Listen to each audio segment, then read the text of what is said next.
Okay.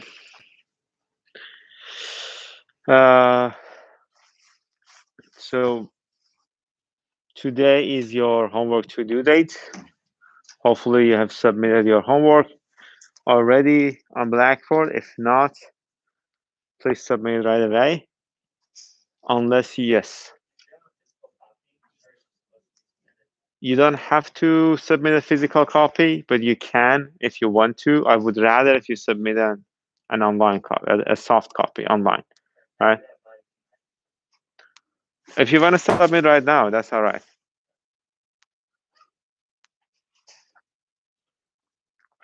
Okay.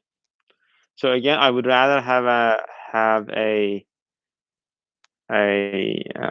soft copy online. But if you don't have a soft copy, for whatever reason, you can submit your hard copy right now. That doesn't really matter. Okay. So, is there any questions about the homework? No? How was the homework? So. So I assume everyone who's not answering was fine with the homework. It was an easy homework for them.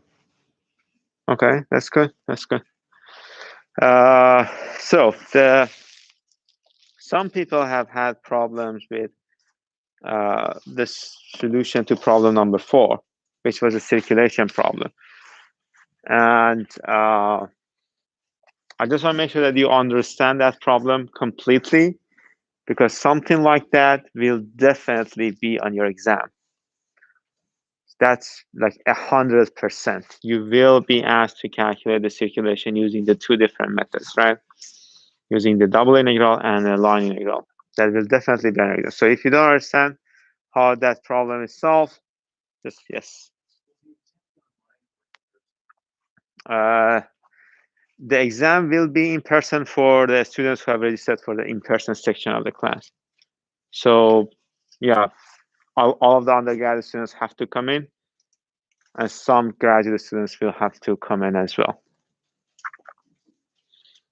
Okay. Any other questions? Okay. Yeah, I just want to bring up this note that the exam will definitely have a circulation problem. That's for sure. So today we are going to start talking about chapter 3 of the book. We are moving past the introductory parts of the class, the introductions to the basic physics, the introduction to the physics we need for aerodynamic calculation, and we are going to start talking about lift and drag calculations for different conditions, for different types of flows, for different like airfoils, cylinders, different types of like rotating cylinders, and all of those other things. Okay.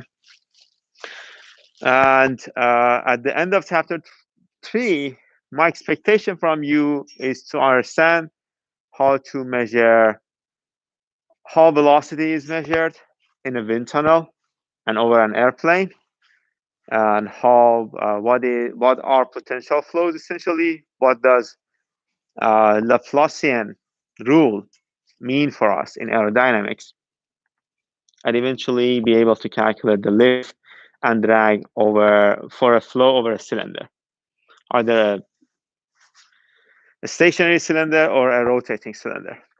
And then we'll move on to chapter 4, which talks about airfoil theory. The first thing we want to do is to talk about the type of flow we want to go, or we are going to see in this chapter. We are essentially going to deal with low speed flight.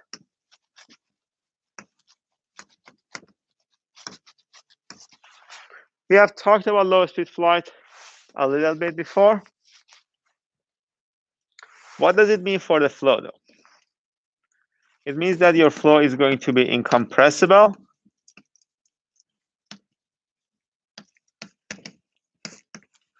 and inviscid. Incompressible flow, essentially the volume doesn't change, which essentially means that your density is constant. What does inviscid flow mean? Does anyone remember?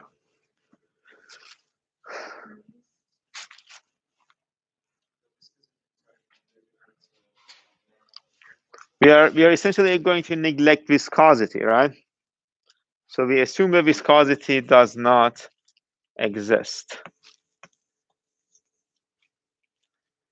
What is the implication of this assumption? This is going to mean that the friction coefficient does not exist, which means that there won't be any friction drag, right? At the later part of the chapter, we will do some boundary layer analysis. We will include the analysis. We will see the analysis for friction drag and friction coefficient. But for most of chapter 3, we are going to assume the flow is inviscid. One other assumption we are going to make is that we are past the transient part of the flow and we have reached a steady state condition, which essentially means flow properties are not going to change at each point with respect to time. So the derivatives with respect to times are all 0. Okay, so let's find the governing equation for this type of flow that we are going to use. Let's write the conservation of mass equation. Conservation of mass was partial rho partial t plus del rho v is equals to 0, right?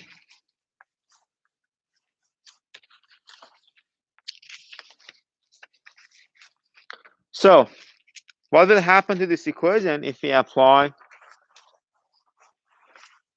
these assumptions to it? This will go to 0. You can take the rho outside of the del operator, and we will eventually end up with the continuity equation.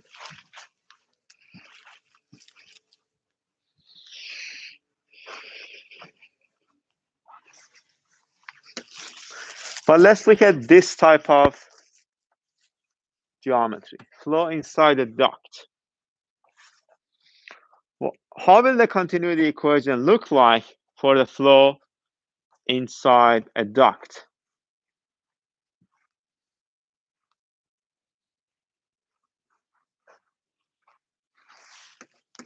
Essentially, conservation of mass is telling us that whatever is going in is equals to whatever is going out, right?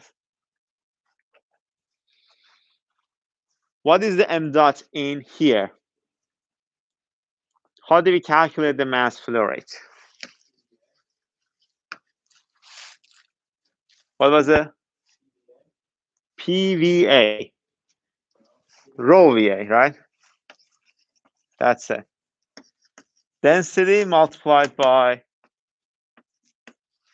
velocity multiplied by area. So let's call this 1, 2. You just have to make sure that you are using density, not P, right? P is pressure. Density is kilograms per meters cubed. Velocity is meters per second, and area is meters squared. You will end up with kilograms per second, which is going to be your m dot, right? Mass flow rate. Rho VA, rho is equals to rho 2 V2 A2.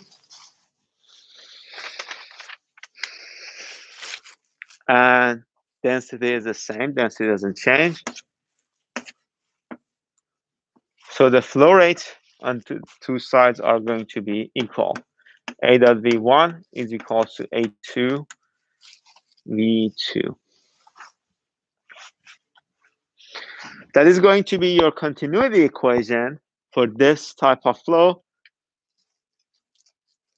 for a stream tube or for the flow inside the pipe. We have talked about the stream tubes, so hopefully you remember what the stream tubes are. But let's do the same analysis for the momentum equation. Let's find the momentum equation for this type of flow. What did we have for momentum equation? What was the equation? Does anyone? I assume no one remembers, but you should have it in your notes. It's rho v. What?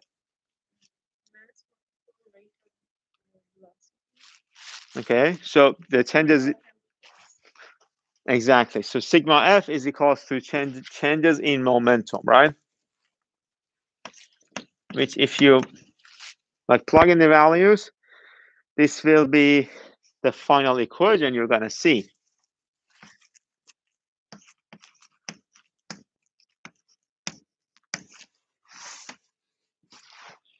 The total derivative, if you recall, this was the total derivative of your momentum, rho v.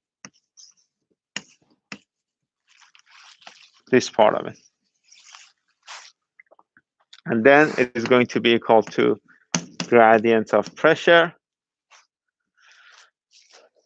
plus the viscous effects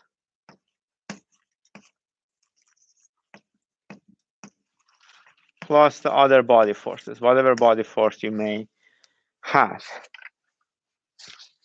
Okay, so let's simplify this for our case. Incompressible inviscid steady state flow, or a steady flow. Changes with respect to time are 0.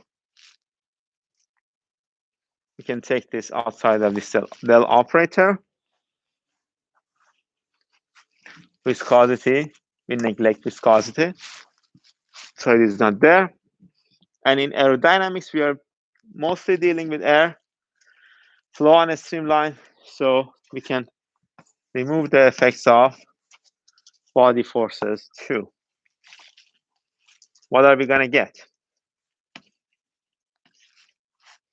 Rho del V multiplied by V is equals to del P. For a one-dimensional flow, same example as what we had over there, flow inside the pipe, we can take the integral.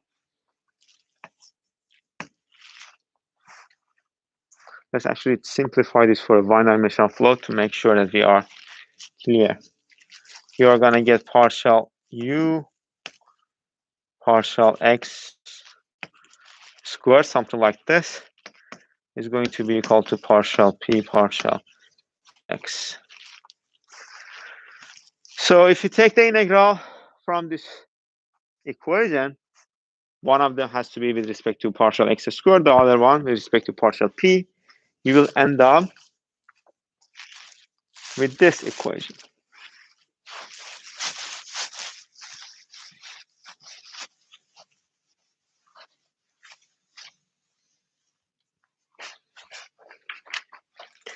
One half rho v squared 1 minus pressure 1. This is being applied to the flow inside the duct or the flow inside a stream tube. It's essentially the same thing, right? 1 half rho v2 squared minus p2. Who can tell me what is the name of this equation? Pardon me? No. Navier-Stokes is this one, right? It's a general one. Bernoulli's, exactly. The very famous Bernoulli's equation, which is a very useful equation when it comes to low speed flights.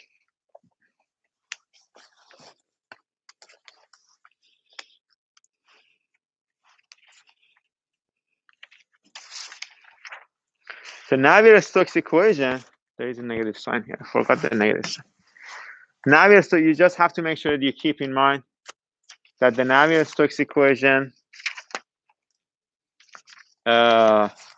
is this equation, the general form of the momentum equation for a viscous flow. Right, so we are including the viscosity. I don't know if did we mention this at all. So it is not a bad idea because we don't mention this in your fluid mechanics. So this form of the momentum equation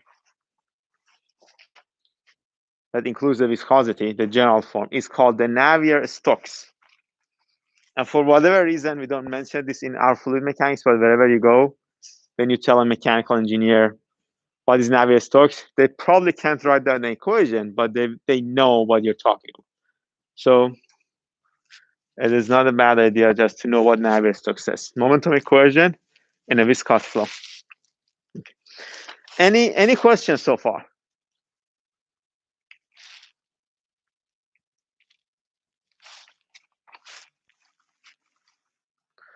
I just have to make sure I don't make these mistakes. I make a lot of these type of mistakes. Okay, so we have the governing equation for the type of flow we are interested in. What we want to do next is to talk about how we can measure the air velocity during flight. Right? This is an important topic, especially when during the earliest stages of flight and aerodynamics in the earlier part of the 20th century. How can we measure the air speed or the flight speed? In our aerodynamic analysis, what we do is that we assume that the aircraft is the thing that is not moving, it's stationary, and air is moving. Air is the thing that is moving, but in reality, it is not the case. Aircraft is the one that is moving, and air is stationary, right? So essentially, we are going to try to calculate the air speed, not the flight speed, but in our analysis, they are the same thing. Okay, air speed. So how can we do that? How can we measure the velocity of air? There are different types of devices I'm sorry, that can help you with the measurement of velocity. One of them is called the Venturi.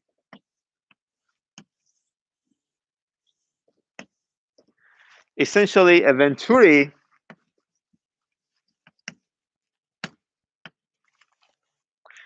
is a convergent divergent nozzle.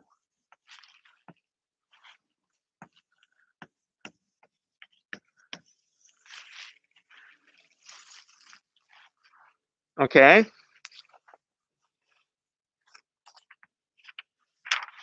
How can we measure the velocity in a Venturi? We're essentially interested in measuring the flight velocity. So if this Venturi is installed on an aircraft, we are interested in measuring this velocity.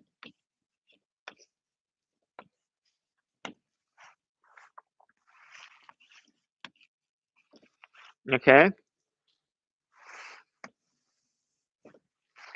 But how can we measure this velocity with the Venturi? Think about it, and I need ideas from you. So the only device that I'm telling you that we have this Venturi device, and we can measure the velocity, right? And this is the velocity of interest. Let's call it V1 or V infinity, right? The flight speed. How can we use this Venturi device to measure this velocity? We have two main governing equations, the Bernoulli's and the continuity equation. And let me actually wipe the other parts of the board.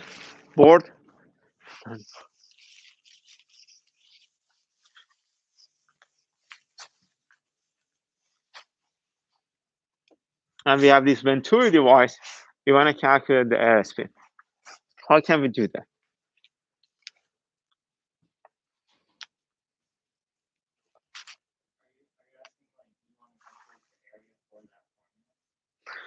Not the area. No. We are.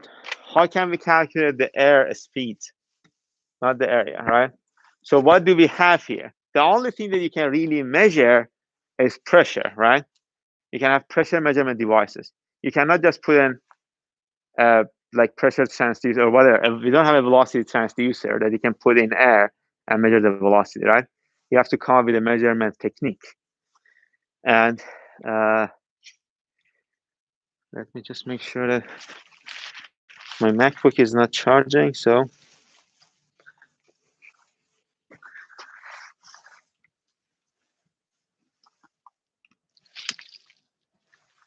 yeah, go ahead. Is the question clear now? Yes or no?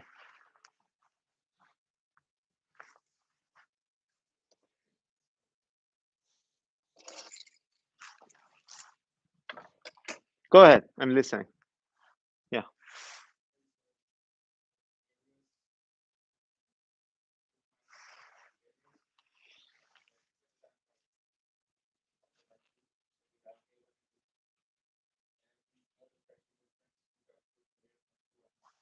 Okay. We are getting somewhere. Exactly. We actually have a comment from online people. Measure D over P across. I don't know what you mean by D over P, but he had an answer here from Muhammad, right? That he told us the areas are a design problem. We are the one who assigned the area. So we already know the value of area because we are the one who have designed this Venturi, right? So area 1 and area 2 are given. Okay. So we have area 1, area 2. And the other point was we can have pressure measurement devices, right? One of the most simple pressure measurement devices is a barometer, right? Just put a barometer in, or in the other way, actually. We cannot put a barometer in Venturi, but you get the idea, right? And the height difference is going to give you the pressure differential, the pressure difference, right? So we don't have an exact measurement of pressures, but we can have the pressure differential, P2 minus P1, right? And if you move all of the P's to one side and all of the V's to one side, we are going to get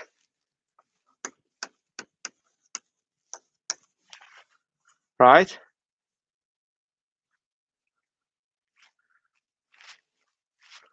Okay.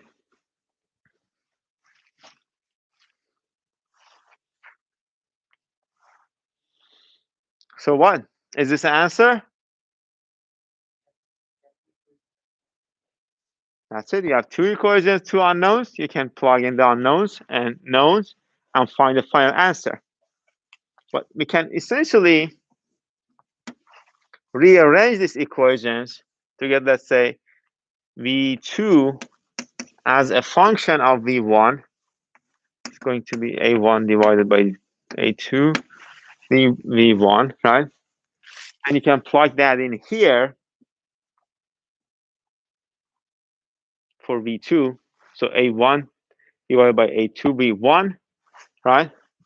And eventually you, for V1, which was the velocity of interest, we will have find this equation.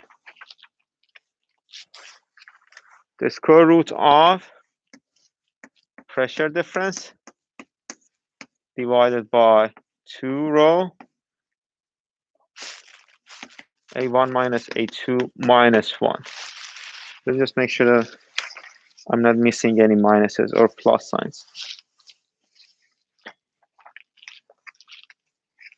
Yeah, there's a square here as well. How about the square? Because when you plug this in, here, everything will be to the power 2. This is P1 minus P2.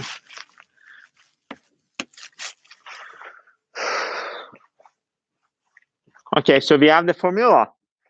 If you put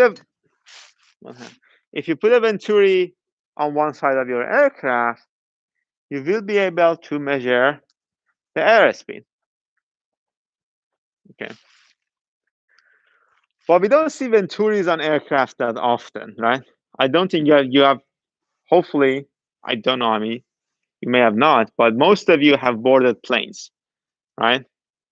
And I assume you haven't seen these big venturis because it is a very obvious thing to see. I don't think you have seen many venturis like on the sides of a Boeing aircraft. Why does that happen? What is the problem we're going to see with venturis? Okay, actually goes back to the physical limitations of a venturi. Let's look at the convergent part of this nozzle. Let's say we have velocity 1, velocity A1, and velocity 2, A2. Obviously, A2 is smaller than A1, right? What does it mean for the velocities between V1 and V2?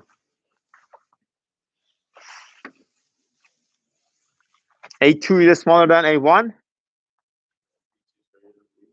V2 is going to be greater than V1. Okay. So essentially what it means is that the velocity you're going to see here at the throat area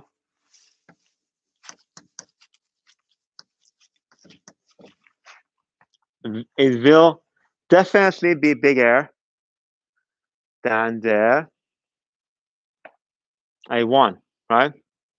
That's true for subsonic flights. But what will happen when we increase this velocity V1, right? This velocity will increase and increase and increase until it gets to sonic speeds, until you get Mach number is equal to 1, right? And then after that, the velocity here cannot increase, okay? Because you will introduce a lot of shock waves, and the reason for it is beyond the scope of this course. You will see the reasoning in the compressible fluid flow course, but we cannot go further than that, right? So what should we do? Venturi is going to lose its use, essentially, its usability, its utility for us after some velocity, depending on your area, and depending on the area ratio here. So what should we do? Is there any other device that is going to help us measure the velocity at a little higher speeds?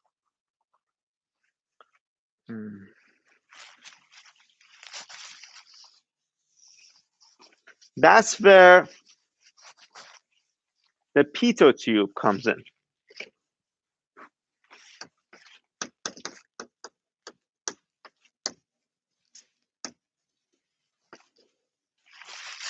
Okay, pitot tubes. But before talking about pitot tubes, let me ask you one more question. So as you can say, here the velocity is going to be larger than V1, right? Let's call this 2, this is 1. And here the exit, V3, is going to be smaller than V2. What can you say about pressure at these points? So velocity is increasing and then it is decreasing. And we have the relationship between velocity and pressure in the inviscid incompressible flow.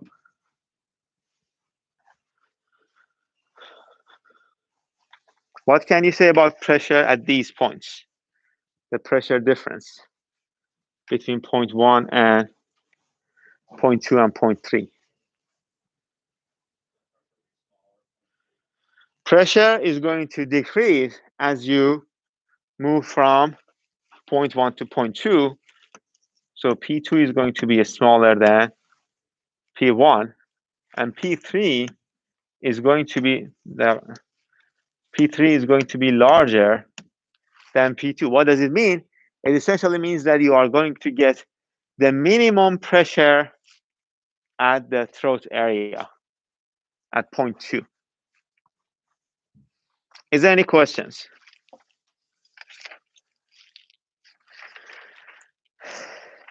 Okay. There's one thing I forgot to mention, and I have to before we move on to the pitot tube, is that the same thing applies to the wind tunnel. Your wind tunnel is essentially a bigger venturi. The only difference between a venturi and a wind tunnel is that in the wind tunnel, your V1, let me draw a wind tunnel for you. We have two different types of wind tunnels. Do you have anyone who has passed ME Lab 3? 1, 2, just 2. So most of you are in the new curriculum. So most of you have not seen the wind tunnel downstairs in the basement, right? But we have an open section wind tunnel. Open section wind tunnel, airflow comes in. You have a test section in which you test the airfoil, whatever, aircraft, whatever you have, a car, whatever you have, right? And the airflow goes up. But you can have a closed section wind tunnel as well, which will be a closed loop. Something like this. So in a wind tunnel, we are interested, this velocity is a design parameter, right? We are interested in finding V2 here. If you have the velocity, then you will be able to find the V2 easily because you have all of the areas. But sometimes, although you are changing the power of the engine that is going to blow air here, you don't have any velocity measurement device for that location. So use a manometer. You find the pressure differential between this section of the wind tunnel and this section, and then you calculate the velocity. Again, here the difference is we are looking to find V2 versus V1. And the only difference we're going to see, this is something you need to make sure that you are clear on, is P2 minus P1. So these are pressures, right? Divided by 2 densities, rho, multiplied by 1 minus, instead of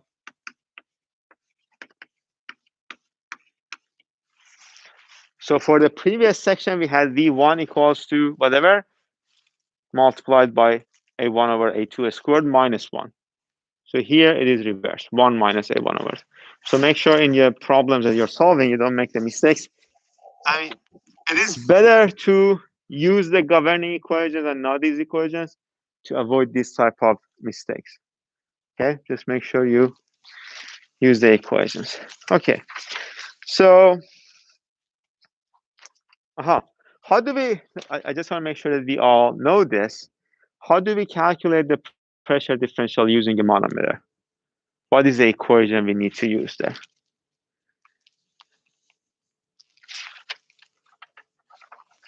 What is a manometer?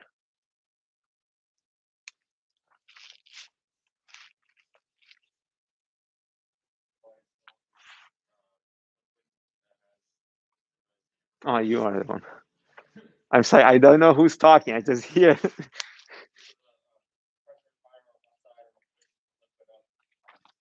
So essentially you have something like a YouTube, right? Okay. And what else?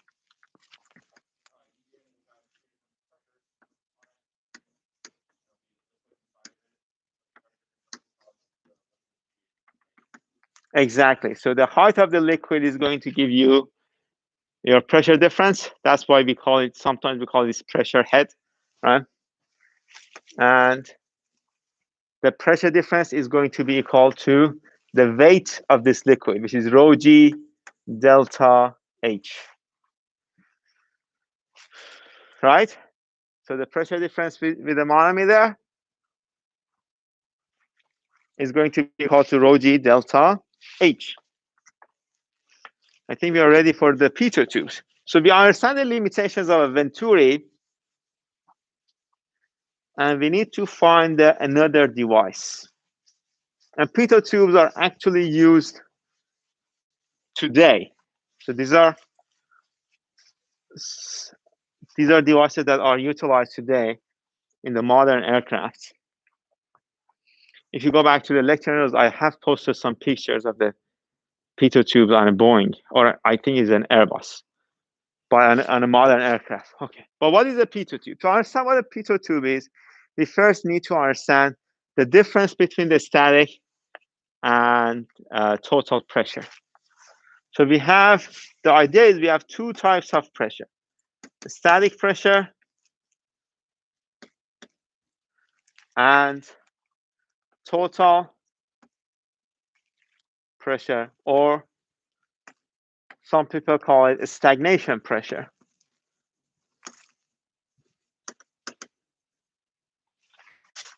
Are we familiar with these two pressures? Yes, we have two people who are familiar. Are we all familiar with this? There are some people who are familiar, and some people who are just asleep, and others do not respond. Okay. What is the static pressure? What is the static pressure? The first thing, let's define static pressure first.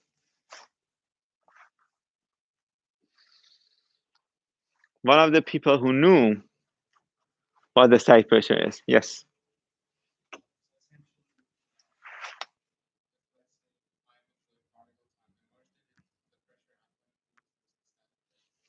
Okay, exactly. So essentially, think of a fluid motion, right? Airflow, right? And the pressure you're gonna feel if you sit on one of the particles and move with that particle is called the static pressure. Okay? So it is the pressure that you are gonna feel independent of the fluid motion. Does it make sense? The pressure you're gonna feel? Like the pressure we're gonna feel here, the static pressure here is the atmospheric pressure, right? If we change the elevation, the static pressure we're gonna feel is going to be different. And that pressure is not going to change whether we are moving or not moving, right? So the pressure, I don't know how to write this, but particle felt by moving particles. I guess that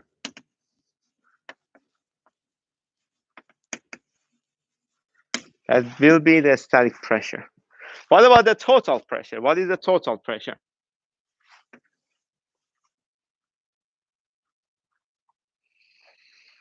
Yes.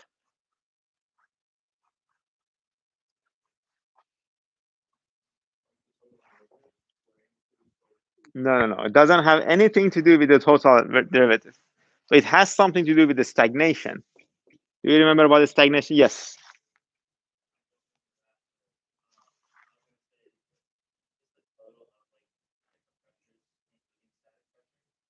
What is that different pressure that you're including? Because a static plus something, right?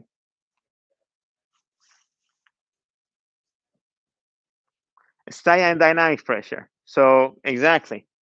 So total pressure is essentially going to be the summation of the static pressure and the dynamic pressure.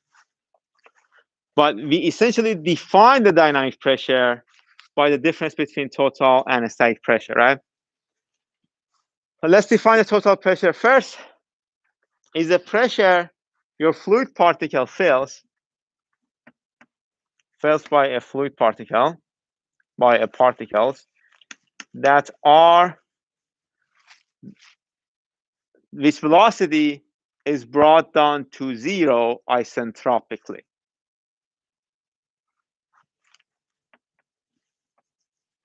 brought down to a stationary condition,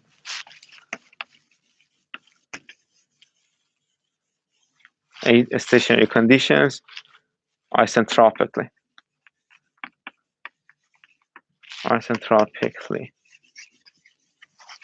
Okay. So what does it mean when you bring down the velocity of a fluid particle to zero isentropically? Is essentially you're losing. You can calculate all of the kinetic energy using this equation, right? 1/2 rho v squared. Okay.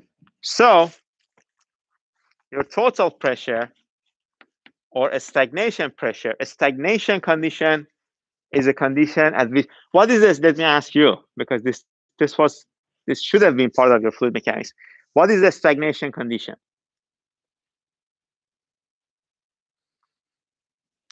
Does anyone? Yes. Velocity is zero. That's the stagnation. That's why it's called the stagnation pressure, because that's the pressure you're going to feel if you bring down the velocity to zero.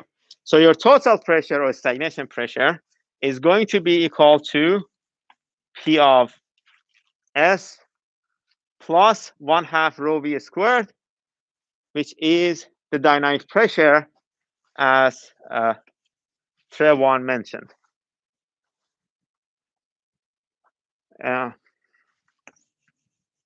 1/2 rho v squared. Okay. So we understand the difference between a static and dynamic pressure, and the idea is we can measure the pressure at a single point using pressure measurement devices. So if there was a device that could give us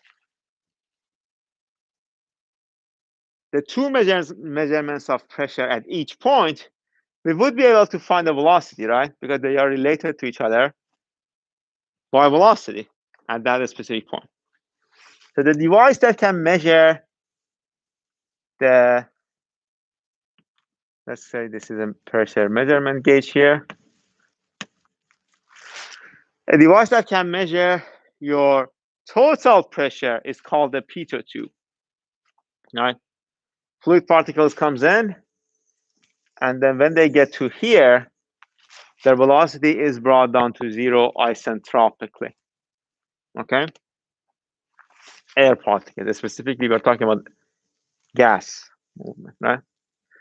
And then at the same time, static pressure measurement devices are, the idea was that that's actually a little harder to visualize and understand. Static pressure measurement devices usually look like this. So you have a hole, you cut a hole, and let's call it a pipe or a tank or whatever. You put a pressure measurement device here, right? The pressure you're going to feel here is essentially the same as the pressure felt by the moving particles, okay? So we can combine these two together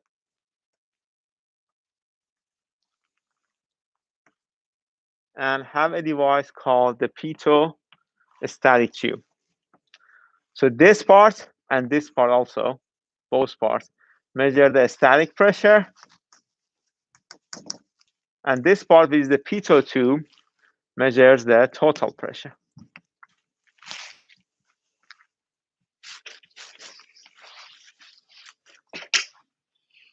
And your velocity is going to be equal to the square root of Pt minus Ps divided by 2 rho.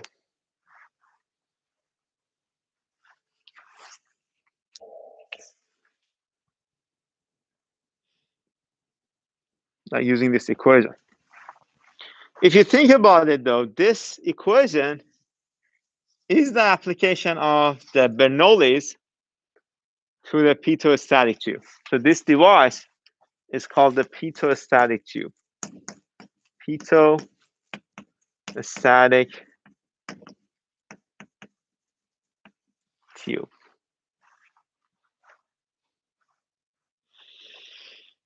Is the application of Bernoulli to this device, because on one side we have 1/2 rho v squared, velocity is 0, so this whole thing goes away, plus pressure equals to pressure plus 1/2 rho v squared, right?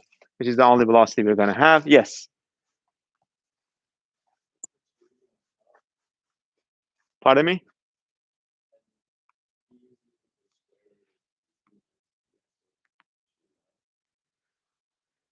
Yeah. Sorry. That was no. It is. Yeah, it is. Why did I make this mistake? That's right. I'm sorry about it. Thank you for correcting my mistake.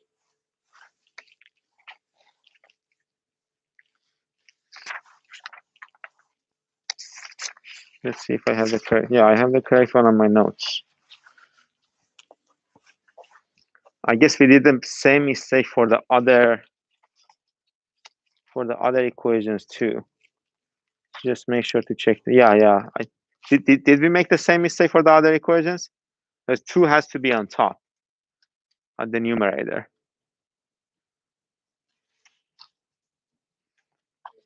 Yeah, so 2 is on the numerator. Make sure to fix that mistake. That was my mistake. Sorry. Okay. So pitot-static tubes, the other measurement device. What is the limitation of the pitot-static tube?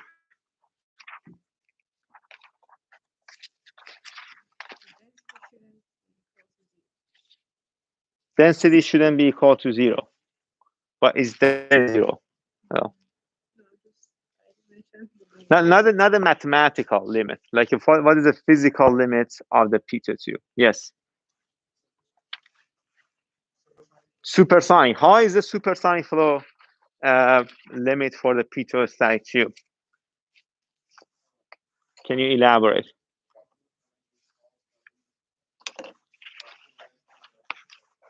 Okay, so what I think you are saying, I can't hear you clearly, but what I think you are saying, which is true, is that during the supersonic flow, we are going to see generation, shock wave formation, right, in front of the pitot tube. What's going to happen? The velocity here, this v1, is going to be different from your flight velocity because of the shock wave, because velocity before and after the shock wave is going to be different. So you can actually use this equation, but it will give you the velocity at this location, not the flight velocity. So you just have to make sure to use the shock wave relations, which you are going to see in the compressible fluid flow course, to be able to measure the flight velocity. Okay. Yeah. Thank you. Okay. Is there any questions about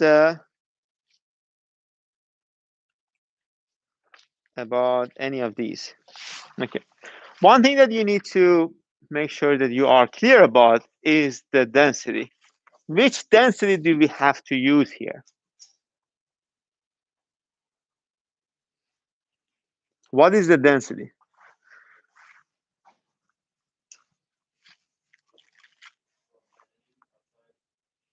But rho infinity, if you are like flying at an elevation, at an altitude, right?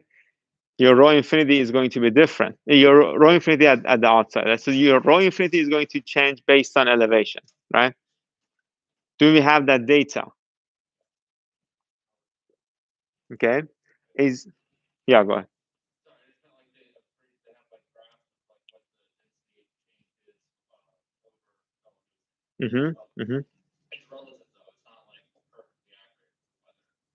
We have the standard atmosphere graphs, right? Which essentially tells you how density changes and all of the other, how temperature changes. And based on that, using the ideal gas law, you can calculate the density at each elevation, right? But if you use that density, what you're going to get is something called the true velocity. But to make everything a little more comparable, what they usually do to make the calculations a little easier is that they calculate something called V of E.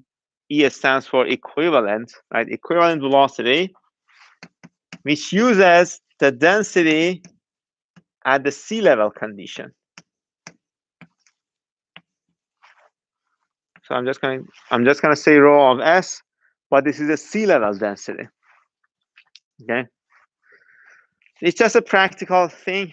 In practice, that's what most people use to calculate the velocity, the flight velocity, just to like remove the independent parameters, I guess, variables, I guess.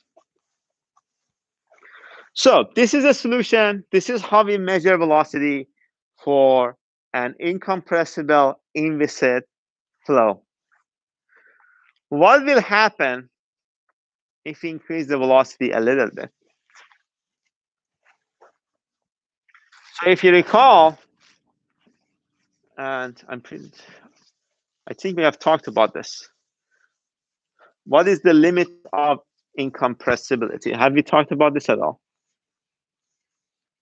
Yes, no? Yes, okay. So what is the Mach number after which the flow cannot be considered incompressible?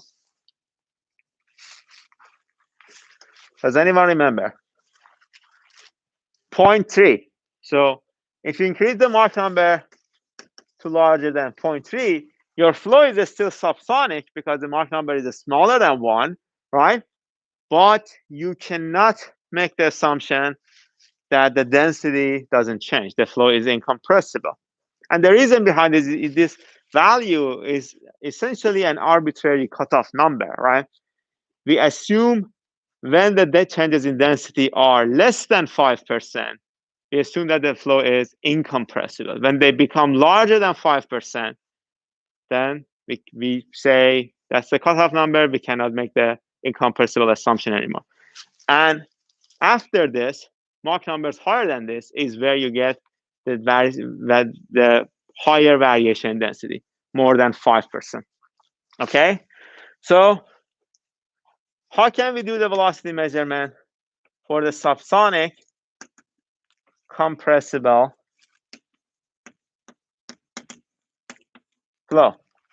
The flow is compressible. It is still inviscid, so we are not including any friction in our analysis, right? But it is compressible. Can we use the Bernoulli's equation? No, because we found the Bernoulli's equation. The Bernoulli's equation was derived based on the assumption that the flow is incompressible. So we essentially need to find a solution for density, changes in density. Density is going to change between any 2 points, right? How can we find the density at each point? We can definitely use the ideal gas law, right? P equals to rho RT, right? For each point, right? But for that, we need to have the temperature at each point as well, right? So we need to find the third governing equation, which is your energy equation.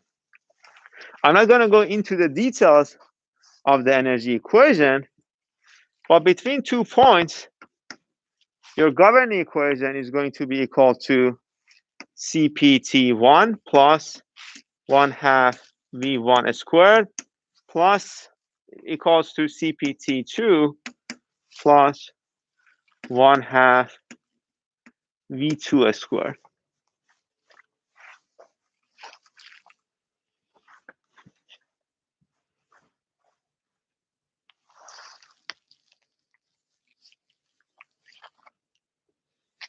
Okay.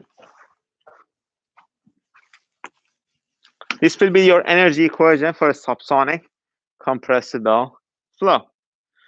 So we can find the velocity, and here let's assume that we are finding the total temperature for one side. So the velocity goes to 0, and this will be CPT naught. All of our parameters have a total parameter. So we have total temperature, total density, total whatever. And those are the properties when you bring down the velocity to 0. Okay? So we can find the velocity as the flight velocity as the square root of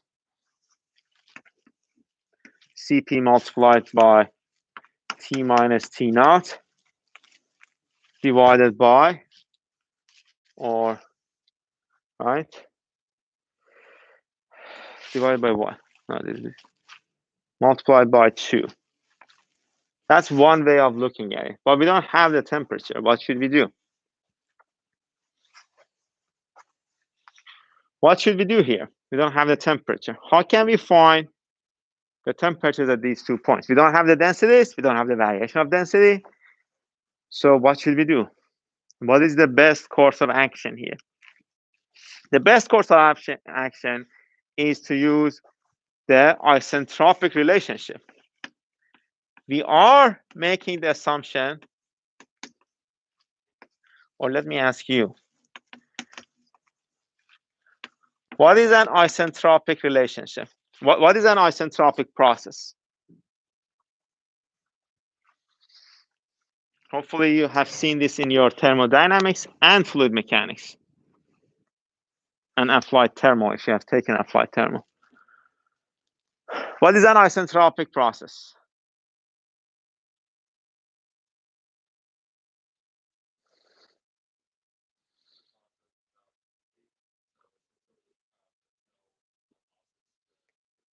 So it is a reversible process, right? And since we are neglecting friction here, friction losses are not there, our process here is reversible. Okay? Okay, so what else? Is that the only thing about the isentropic process?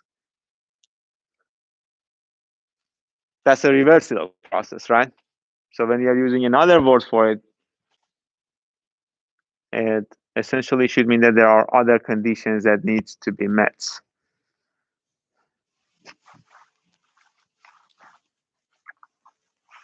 Yes.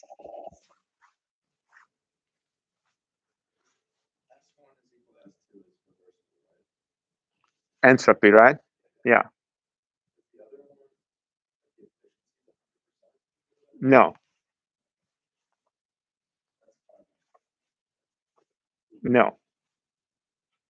In a term, I don't think you can find 100% efficiency in any thermodynamic process. I'm pretty sure you can't, but Carnot cycle gives you the maximum efficiency, which is not 100%. Okay. Anyone else? Any ideas? Adiabatic, exactly. So an isentropic process is adiabatic, which means that there is no heat input, and reversible.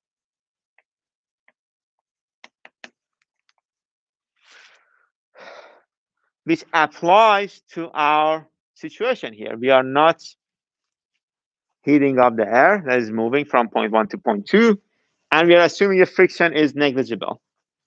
So we can use the isentropic relationships. But what were the isentropic relationships? I assume no one remembers. I don't remember myself as well. I always get them wrong. But if you recall that they had a gamma power, right? P1 divided by P2 equals to T1 divided by T2 to the power gamma, gamma minus 1, all of those things, right? So what does that tell us? That if we rewrite this equation as the ratio between the temperatures, we can use our isentropic relationship and then find the velocity based on the pressure ratio, okay, between the 2 points. Does that make sense? Okay, so let's write that. Let's move things around. So T naught divided by T1 is going to be equals to 1 plus V1 squared over TCP T1. Okay, and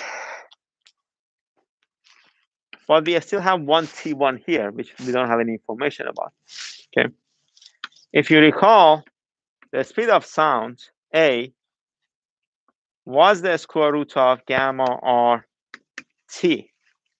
So we can rewrite the temperature as the speed of sound, as a function of the speed of sound, and then we have a velocity here.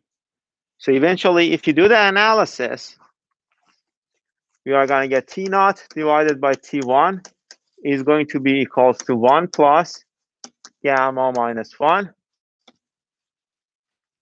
m squared, right? Over 2, yep. And when you have the Mach number, you have the speed of sound for, like, you have the tables for speed of sound, you should be able to find the velocity. But we have to do something about the left side of the equation. We're going to use the isentropic relationships. The isentropic relationships tells us that T naught divided by T1 is P naught, your total pressure. Or let's actually, I didn't mention this. So for total values, we can use P of T or P naught. T of T or T naught, right? That's why I suddenly moved to T naught. So this is a still total temperature, total pressure. Well, P1 to the gamma minus 1 divided by gamma, right? Yeah, which essentially means that this is going to be equal to, I'm going to change this equation, bring the gamma in. P naught divided by P1 is going to be this whole thing to the power gamma divided by gamma minus 1.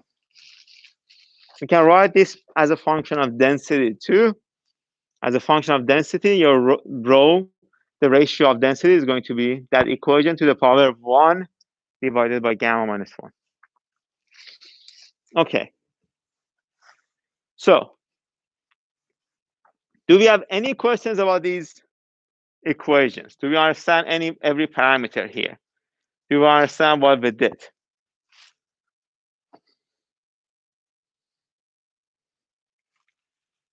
Yes. We have 2, 3, a couple of yeses. Is there any confusions? Okay. What is gamma here?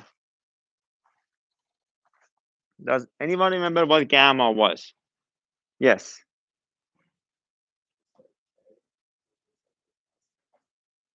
What is K?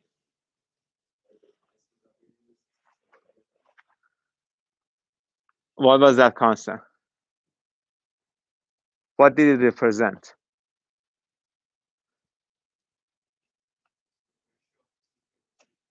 The ratio of the specific heat, the pressure constant specific heat versus the volume constant specific heat, that will be gamma. For air, we assume it's a constant value 1.4, right? And that's the number we use in aerodynamics because aerodynamics is about air, right? Aerodynamics. So we're only dealing with air. But if it was a different gas, then we should definitely use a different formula. Is there any questions so far? So to find the equation for velocity, you essentially have to rewrite the whole equation and as a function of m, and then replace m with b over a.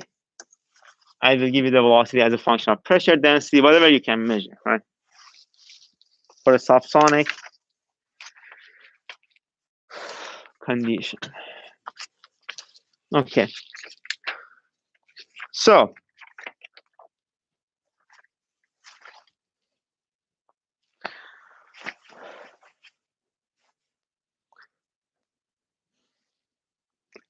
next, if you don't have any question, we can move on to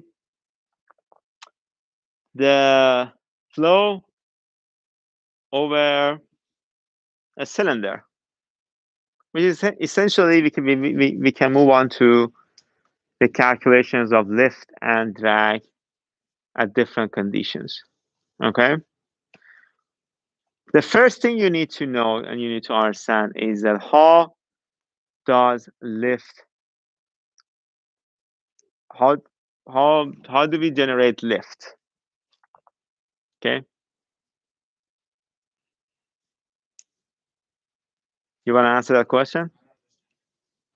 How does lift, how do we produce lift? How does the flow generate lift?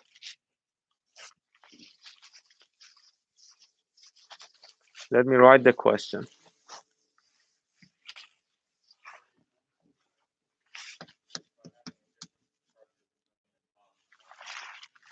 That's the idea, right? Who said that? You, Paul? How does flow generate lift? Let's say you have this airfoil. If your pressure between the bottom and top is different, if you have a higher pressure distribution on the bottom than the top, you're essentially pushing your airfoil upward, right? And that is how the lift is generated. We can actually prove this or analyze this using the inviscid flow calculations. Okay, let's say we are flying at an angle of attack, and these are a couple of streamlines and approach your flow. What is going to happen on top is that your streamlines are going to get closer to each other. And on the bottom, your streamlines are going to get further apart from each other. What does happen when the streamlines get closer to each other? Go back to the continuity equation. The area of this stream tube here is smaller than the area of the stream tube here. So what is the velocity on top compared to the velocity here? Higher, exactly. What can you say about the velocity on the bottom? Lower. So lower velocity, higher pressure, higher velocity, lower pressure. So lift is produced. Okay, so that's the idea. So essentially for any type of flow that we are dealing with, we should be able to calculate the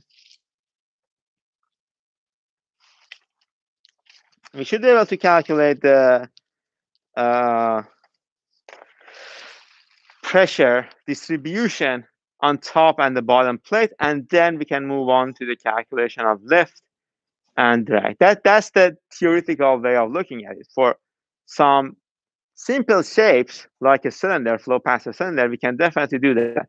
But for an airfoil, it is going to be a very hard thing to do. That's why in chapter 4, we are going to introduce a whole new theory that is going to help us to understand the flow over an airfoil. Okay, so let's see. And this effect is called the Bernoulli's effect, right? This is going to be the same effect during compressible and incompressible flow, although we cannot apply the Bernoulli's equation to a compressible flow. We are going to see the Bernoulli's effects anyways, which means that you're going to get a higher pressure on the bottom and the top. Okay. So let's try to find the pressure distribution and lift and drag on a cylinder.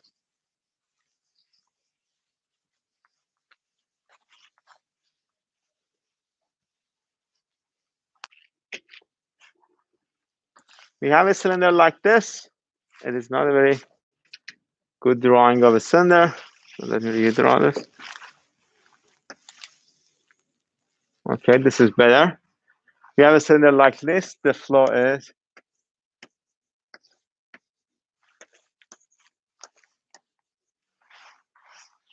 approaching this. Of course, you are going to get the stream tubes are going to get closer to each other, and then they're going to go back.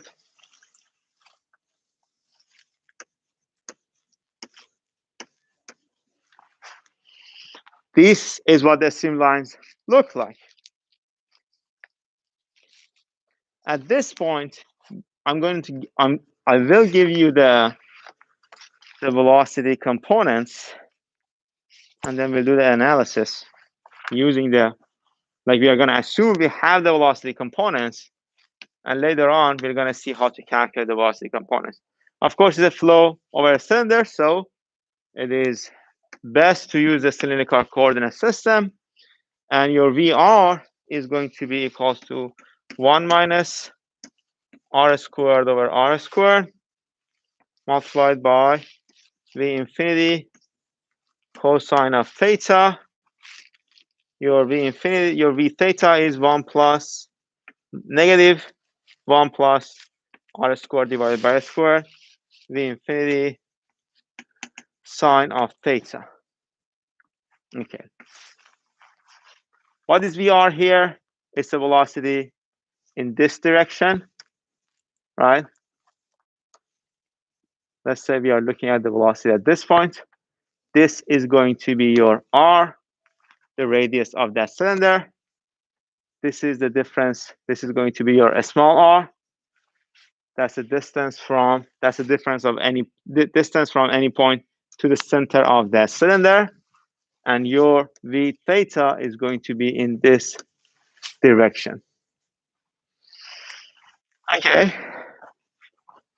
So we have VR and v theta, and we want to calculate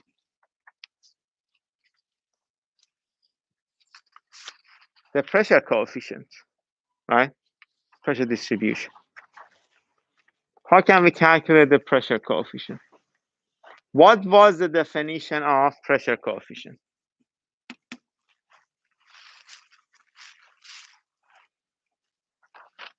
You have had this before, right? We defined the pressure coefficient. So what was the definition? What was the definition of the pressure coefficient? Does anyone remember? P over Q times S. So you're thinking of the force coefficients, and you are correct, right? Force coefficient was that force divided by Q infinity multiplied by S, right? Q infinity here, or P, is force per unit area, right? So we are already dividing it by the area. You don't need to include the S in the denominator, right? So it is going to be P, some form of P divided by your dynamic pressure. And if you recall, we said we care about the pressure difference. So P minus P infinity divided by Q infinity. Okay, let's stop here. No. Let's stop here. And we are going to continue the discussion on Monday. Yeah. I forgot. I didn't forget. I didn't have the time to record any tutorials for Python and Fluent, ANSYS Fluent. I will make sure to post something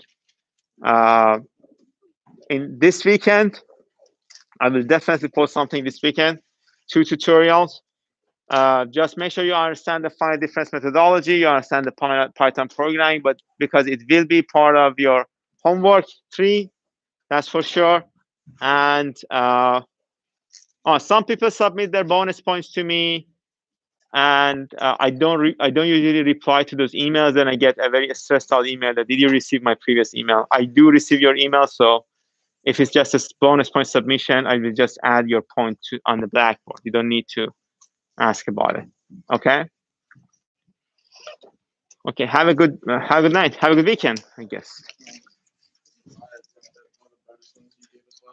Okay.